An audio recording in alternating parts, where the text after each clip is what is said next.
Hey, good morning everyone, and welcome to the PivotBoss Pre-Market Report for September 21st, 2016. I am Frank Ochoa, aka PivotBoss, and here we have the daily chart of the ES. Obviously, we are all in kind of a waiting pattern or a holding pattern heading into the FOMC statement, the Fed funds rate decision, and also Janet Yellen later on this afternoon. So we could see, I think, what's already become an impulse move on the overnight trade, so that now we have the clear boundaries. And if the boundaries are not fairly evident here, what they are heading into this afternoon's news, you have these 3-day lows and you have these 3-day highs.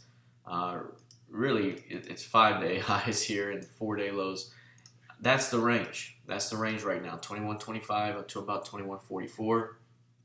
And we're going to stay in that range until we see what happens.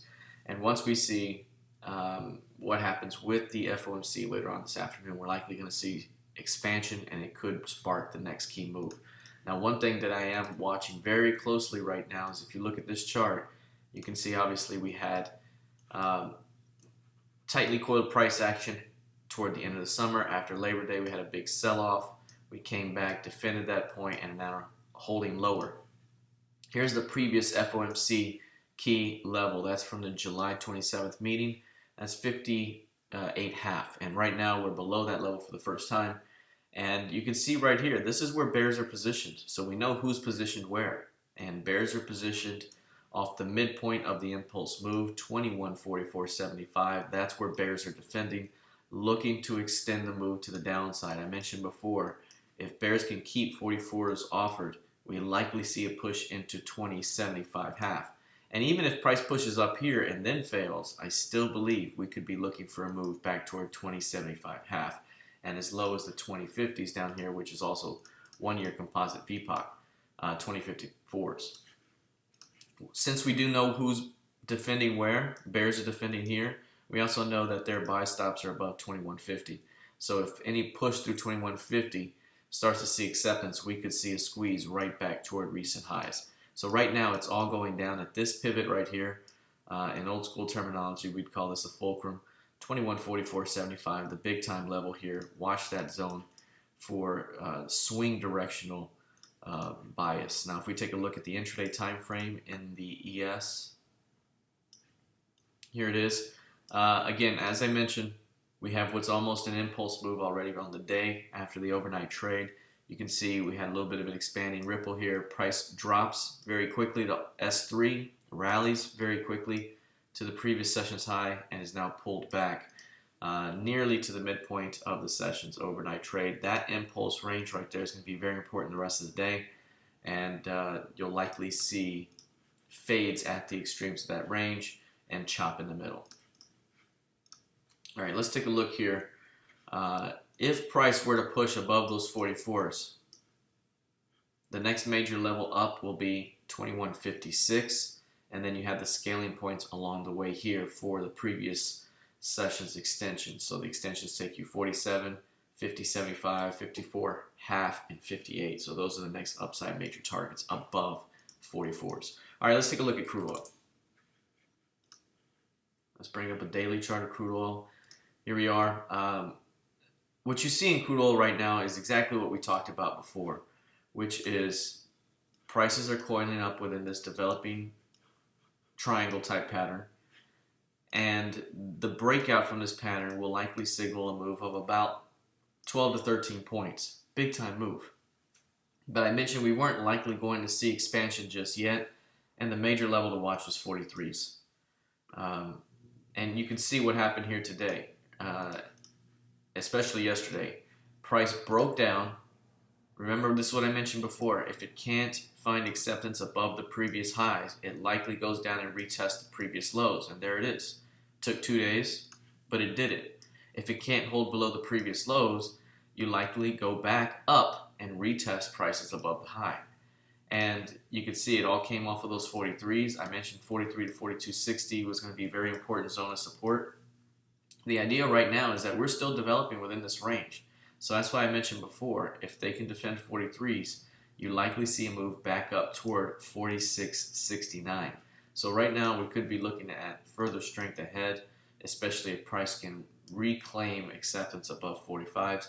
But it doesn't have to be a straight line right now. This is just the way it happens. I mean, it could just continue to chop around. Again, we're watching 43s for expansion to the downside. We're watching 48s now for a shot up. But between 43 and 48 is fair game. We could see a lot more of this action here in the near term before expansion occurs. All right, let's take a look here at the intraday. All right, here's the intraday chart. What you'll see here is price rallied. We had an overnight kind of big push up, boom, into this high, 45.14s. Price pulled back, and now we've gone flat, just completely flat. Very, very clear balanced range here with high kurtosis for the day. But you can see it. This is right where 44.95, that's the overnight VPOC. Right now we're holding above the LVN. That's where bulls have been wanting to defend. So that LVN is going to be very important right here.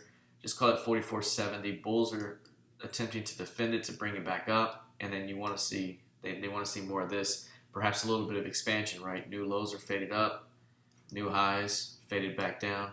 But if you fail to hold 44.70, the next level down here is 44.20, which also coincides with the S3 PivotBoss band. So a couple of clean levels here to watch. I think overall, crude oil here is coiling up. We could be looking at more of that action, so it could be fade the edges, but a failure to hold 44.70 overall, I think, leads back to value. Okay, let's take a look now in gold. Here's a look at gold. We got a daily time frame that I can pull up here with the PivotBoss pivots. There we go. And what you see right here is exactly what we were talking about before. We have a very tightly coiled range. We obviously have 1, 2, 3 days here, kind of an inside day. And what I mentioned yesterday, especially in the room, is that above 13.22.5, very important and could squeeze. That was it, because you had bears that were defending, bears that were defending, bears that were defending, and you had their buy stops above. What I mentioned was look for one more swing move down. That rejection could get you going the opposite way and run the stops. That's exactly what's happened here overnight. But we didn't quite get a push to new lows. I thought we might see a push below this low. We went below 2-day lows and could not find acceptance, and then immediately pushed beyond the previous highs. Now, having all those buy stops above these highs from those sellers that were defending here, are now having to cover their shorts, and that's sparking a move higher. And where do we come into? 13.34.30.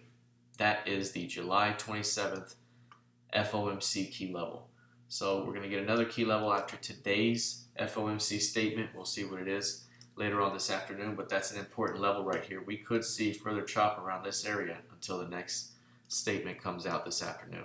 All right, let's take a look here. But overall, I believe that holding down here off of 13.06 implies a move back to 13.52. I'm not looking higher. Remember, we've had lower highs here. So somewhere in this zone I think we can get to. Right now, this is the major midpoint between those distributions. We're either down here or we're up here. And so right now, we're right at that midpoint. I think if we can get above it at some point, we get to 13.52 to 13.50. Okay, let's take a look at the NQ. Here's the NQ. This one's been quite a bit different from the ES. Bit more strength overall. We did push from this impulse move low straight to a high. We talked about the failure to hold above 48.40 would indicate rejection. That's what we saw that day. It wasn't a huge rejection day, but it was very, very nice.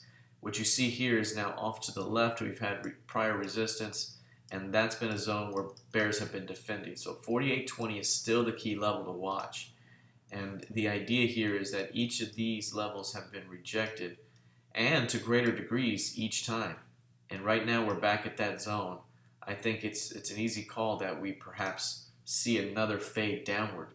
And again, if they can continue to hold it below 48.20, I think the move is to 47.58 and then 47.32. I think those are the two next high probability downside targets if we're able to continue to hold below 48.20.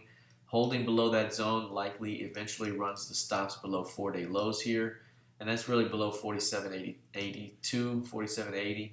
If you can get below that zone, that starts to run the stops down, and it's a clear path back back toward these lower key levels, and we have them marked off here. All right, let's take a look now lastly at the intraday time frame. Here we are. On the intraday, you can see kind of an impulse move already developed today, which could keep us satisfied until the FOMC statement comes out, which is to say that low right there was found, a snap back up to this high, and now we're coming back toward the midpoint of that range. Not quite there yet, but this high and that low is now very important, and we're likely going to trade between those levels until the FOMC statement comes out. We may come up here and try to hold, but it's going to be important, and you probably see a pushback, or it might come over here. That would be the best case scenario if we had a wide trading range like that. Not likely to happen. We're likely just to trade perhaps in this distribution, something like this for most of the time, maybe down here for most of the time, and then we see what happens. So keep an eye on that range as we head into the rest of the session. Again, the over-under today is going to be that 48.20. That's the big level. Price pushed above it, couldn't hold, and is now below it. So you would have to think that returns into it are going to want to be defended by bears for a shot at returning price to value 48.03. So that's going to be the short-term idea from a day trading perspective.